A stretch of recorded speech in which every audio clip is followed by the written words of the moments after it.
آدمایی هستن که دیگه دولت مهمون میاد، چی روس میاد، چی نمیس میاد، چی انگلیس میاد، چی فرانسوز میاد، دیگرون میان میخوان که تماشا کنن مسجد زیبای ما را.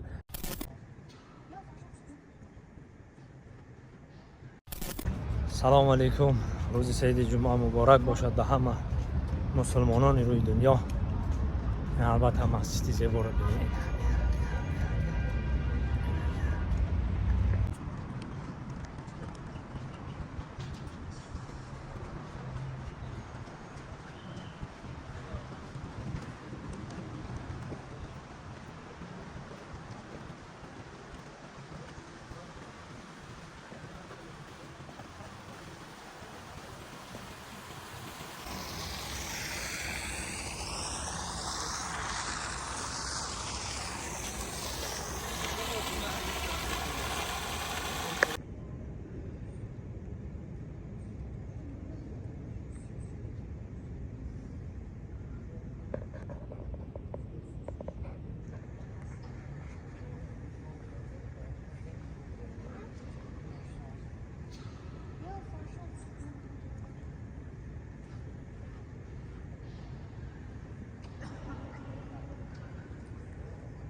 خب من دوستان عزیز خواستم که در یک دو موضوع مهم صحبت کنیم، البته که برای هر یک مسلمان لازمه.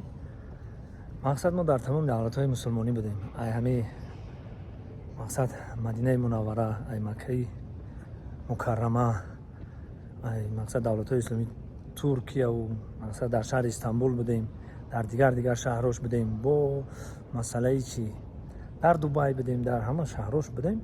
مقصد وقتی که مسجد میدروی همه وقت تازگی در جای اول همه وقت.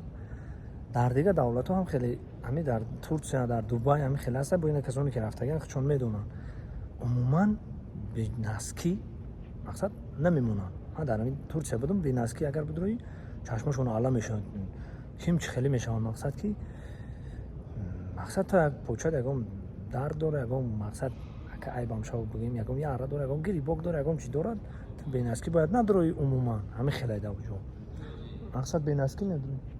السلام علیکم، خوب است که جنسنجه بینسکی باید ندروی. خب فقط در همه خونه خدا، در کعبه، در حرم مقصد کفیلای سفید هست، چه خیلی هست که در همون که گرمی میدروی نه پاچت میسوزه. من با فکر میکنم که در تاش آبا هم خیلی هست ایده که همون که گرمی میدروی نه پاچت میسوزه، نه هیچ هم خیلی خشو مقصد با درجه اولیش کردن. خیلی کسانی رفتن با خودشون میدونن. مقصد این مسئله در ما و شما از یگان خیلی گپ نیست. من میدونم که یگان وای نیست. کسی از بنا اسکی میداره، کسی از بین اسکی میداره. برای اینکه هموار تازگی ما باید چیکار کنیم؟ رعایت کنیم.